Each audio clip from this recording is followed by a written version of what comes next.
Hi everybody. I have been trying to make this video since Monday. I wound up my Monday was so busy. You're my cat going through here crying. It's just 'cause she's in that loving mood right now. So just ignore her. But I watch a lot of YouTube channels. If you check my channel list out, you'll see I'm subscribed to a lot of channels, and so I see a lot of other people's videos and mingle with the comment section and all that. And so many people talk about what's wrong with the organization that we don't really talk much about what you have to deal with personally when you leave the organization. I've touched on it before that that there's anger and frustration and fear and a whole list of things that you have to feel and go through.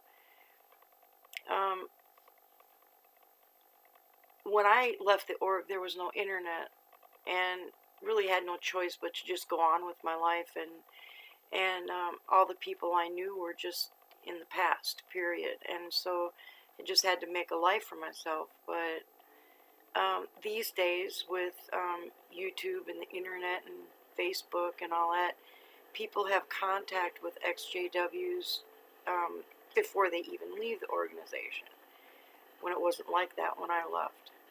But it takes a long time to get over those things. The fear of people in the world, and the challenges of making new friends, and how hard it is, and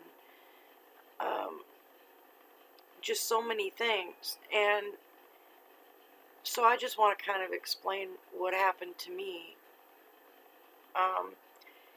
It took me at least 15 years to get the Watchtower muck out of my head.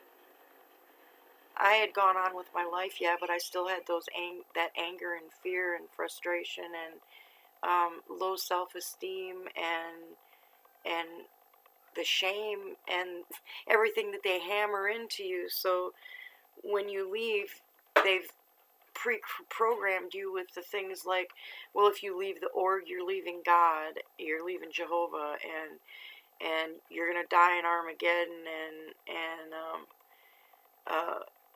the big deal that they hammer into you from the time that you're old enough to walk.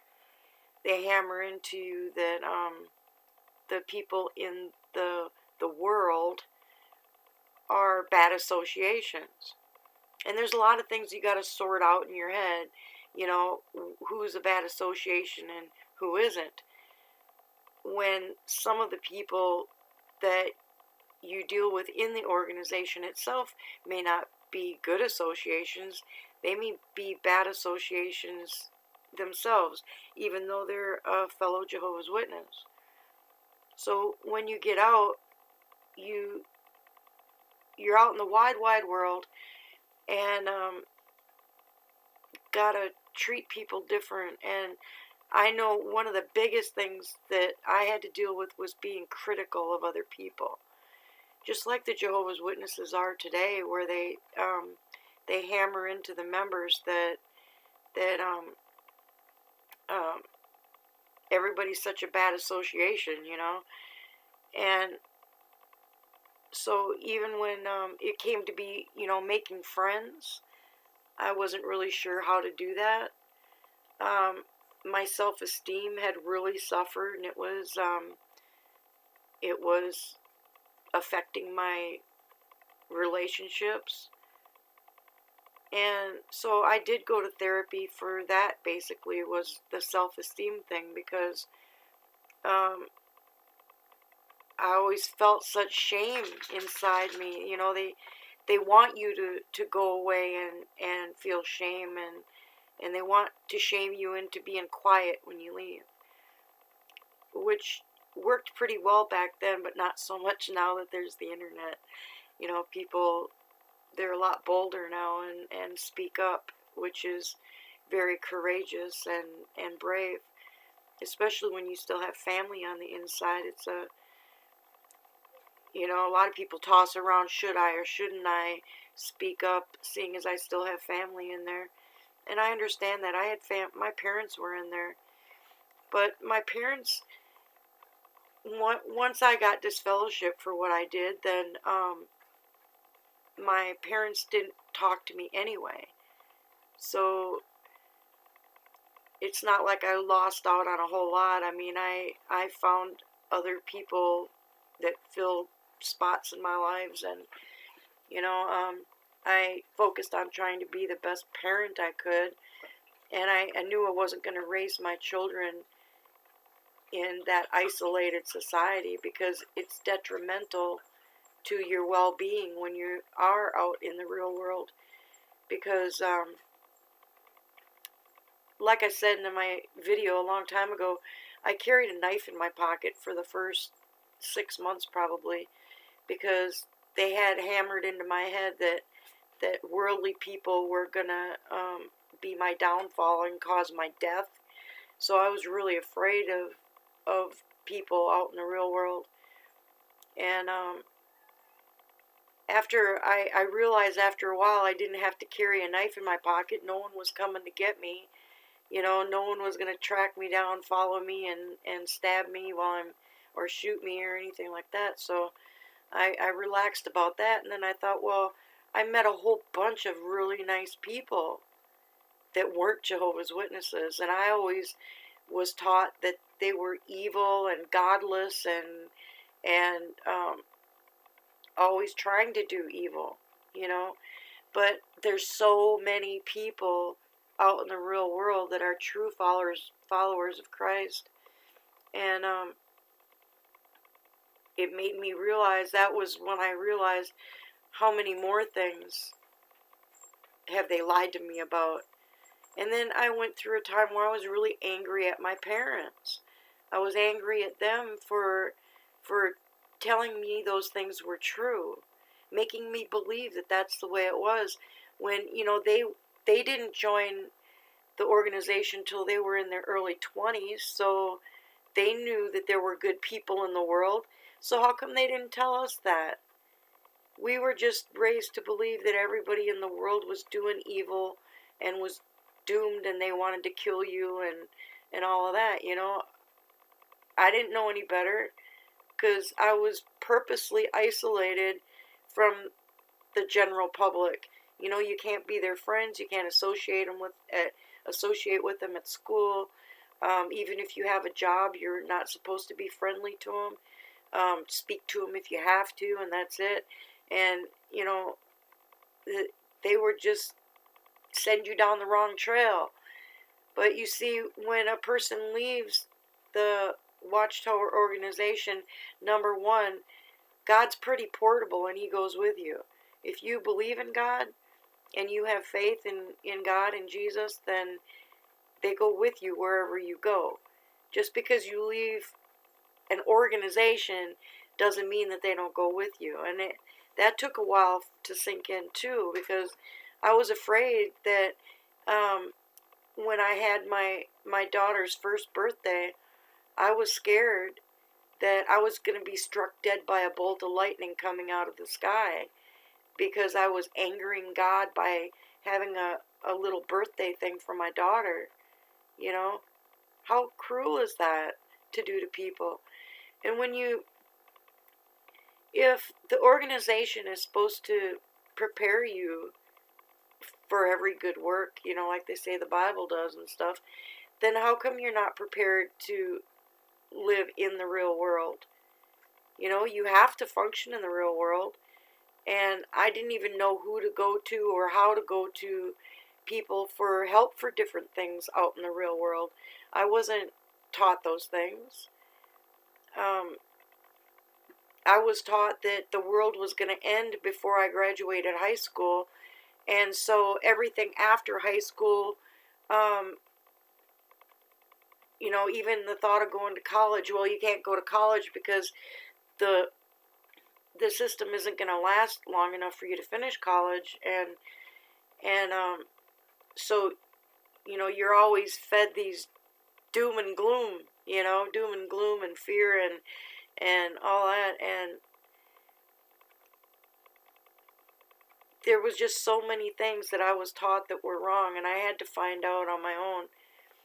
Some people don't understand what it's like to grow up in a cult and have people feed that kind of information to you until you believe it, Like the Jehovah's Witnesses today, they are told over and over and over and over again, we are a happy people. We're happy, we're so happy. They say it all the time, we're such a happy people. And they're told that so many times that they start saying it themselves until they believe it. That, oh yeah, we're a happy people, but what about the ones that are committing suicide? And the children that are left homeless as minors because you don't want to be that religion.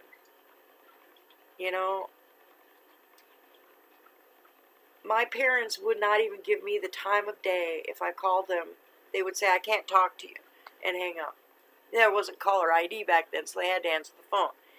So I'd say hello, and they'd say, oh, I can't talk to you, and they'd hang up. It wasn't until my daughter was 3 years old and I got married for the first time that they actually were spending much time with her, and kept her overnight once. But they wouldn't do anything with me. You can't eat in the same room. You can't talk to them. They say in the Bible, actually, I think it says that you should treat that person like you would a government official, for instance. I think they said tax collector, but same thing. So if they ran across a tax collector, I'll just use that. Say they ran across a tax collector with a broke down car on the side of the road. Would they help them? Oh yeah, because they'd say, oh, it's a terrific way to witness to people is being nice to them, right? But then if their child calls and says, the kids are hungry or we're stranded or something like that, they will not help you. They will not. They won't loan you money. They won't help you with food. They won't. They don't care if you're homeless. They don't care if you go hungry. Even the grandchildren. Okay, take punishment out on me, but why couldn't the kids go to spend the weekends at grandma's? Why couldn't the kids be sent a ticket to go spend the summer with the grandparents? Or, anything, but there was just nothing. No cards, no letters, no phone calls. It was all on our end, where the kids would say, well, I want to call grandma. Okay, but they weren't calling and finding out how the grandkids were. They went around telling people, oh yeah, I have grandkids, but they don't say, oh yeah, we never see them. They'll brag about the grandkids, show pictures to people that we sent them, but they're not putting forth the effort to be in their life that much, and why? The big deal is that you believe in God and have faith, and really that doesn't amount to much unless you're actually a JW in good standing.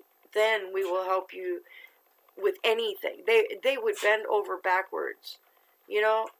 They'd probably throw a whole congregational party if their kid decided to come back and join the org, but can't live in an organization and pretend to get along with those people if they're teaching things that aren't right.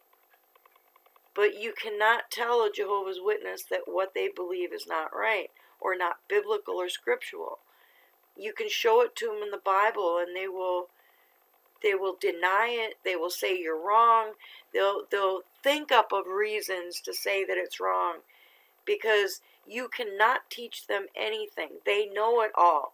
Unless you are listening to what they have to say, they don't want to talk to you. So if you say, well, I have something that I want to show you, they go, oh no, I don't want to hear about that. You know, but if you pretend that you're listening to what they have to say, oh yeah, they'll invite you to dinner. They'll pay to send your kids to a movie. I mean, they'll do anything if you're listening to them. But if you ask them questions about their teachings or anything like that, no, they won't talk to you at all. You know, my father showed up at my front door.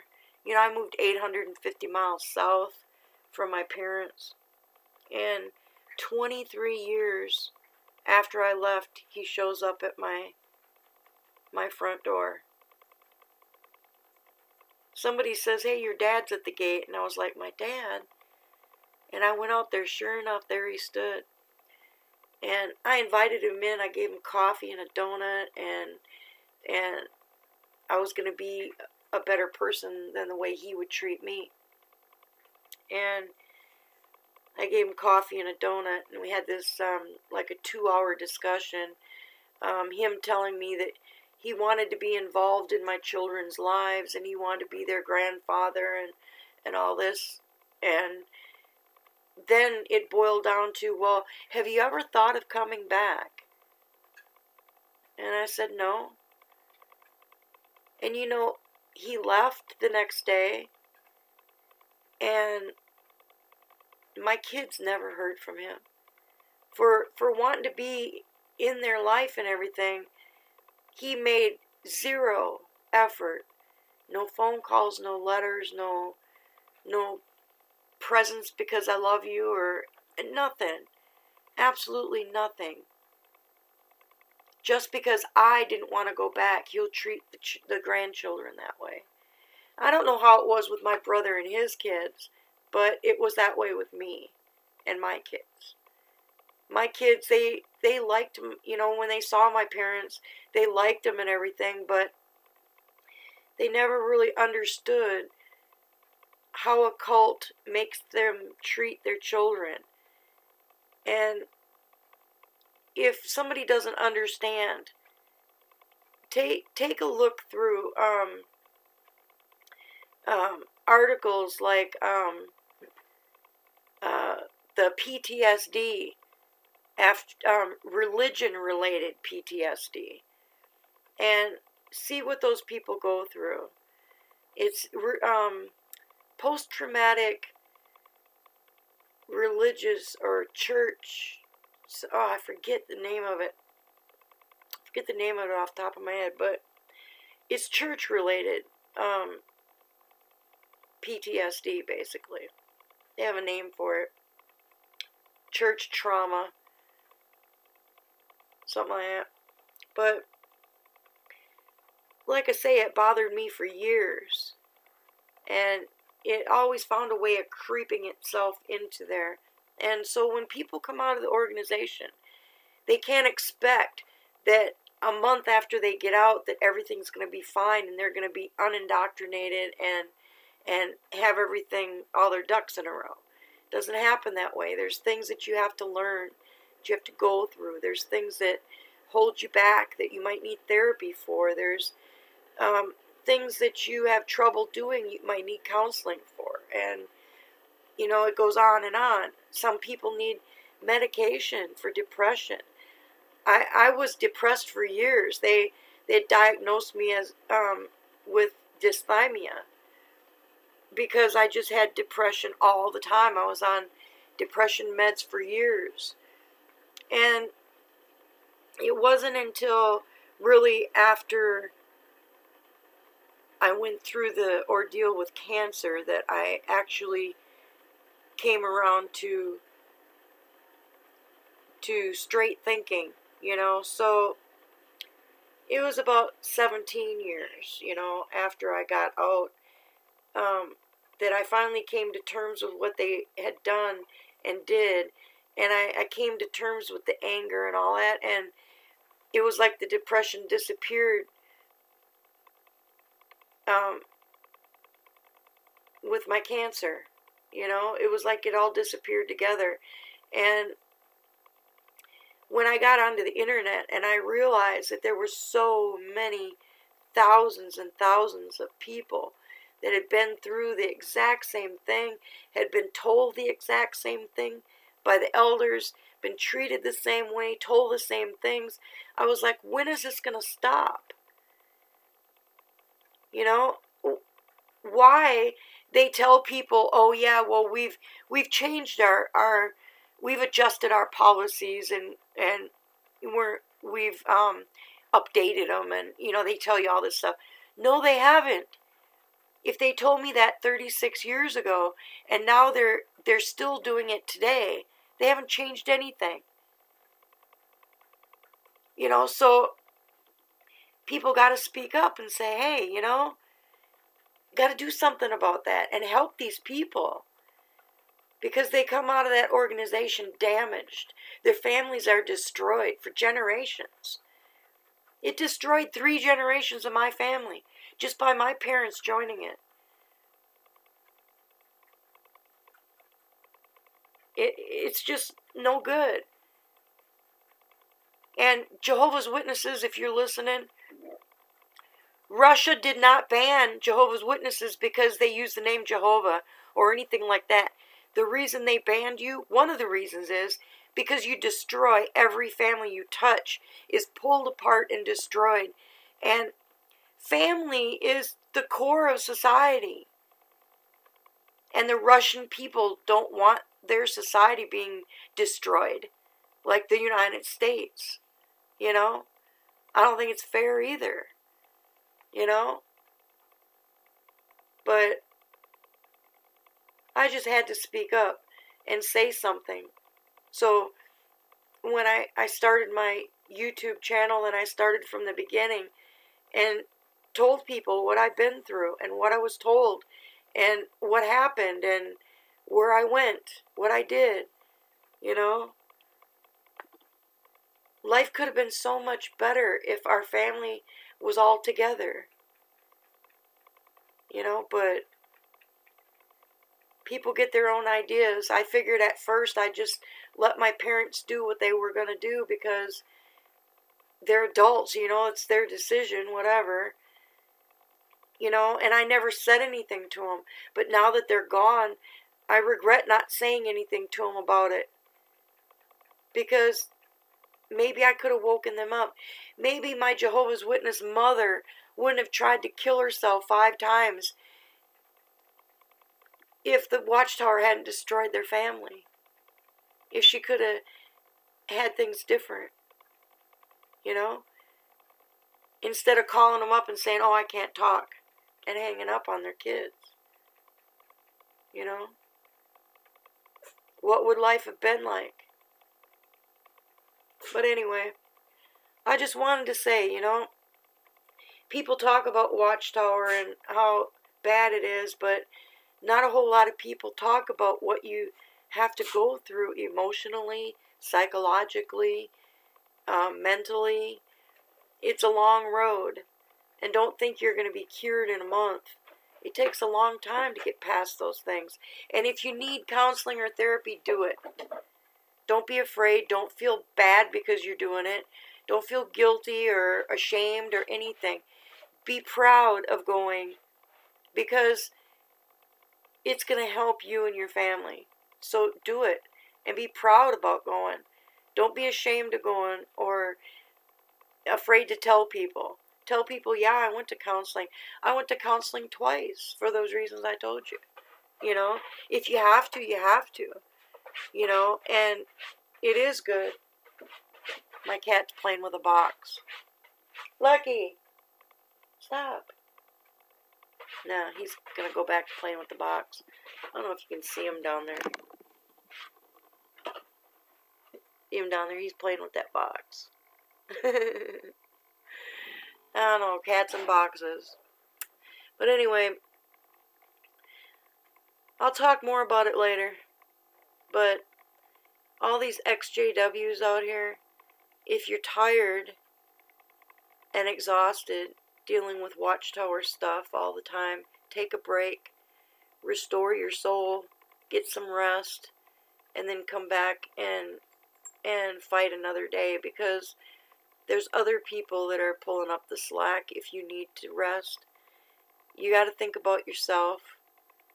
You know, take care of yourself, do what's right for you, get help if you need it, and everything turns out all right in the end. You know, just stick with it and stay tough. You can do it. I know you can. Talk to you later.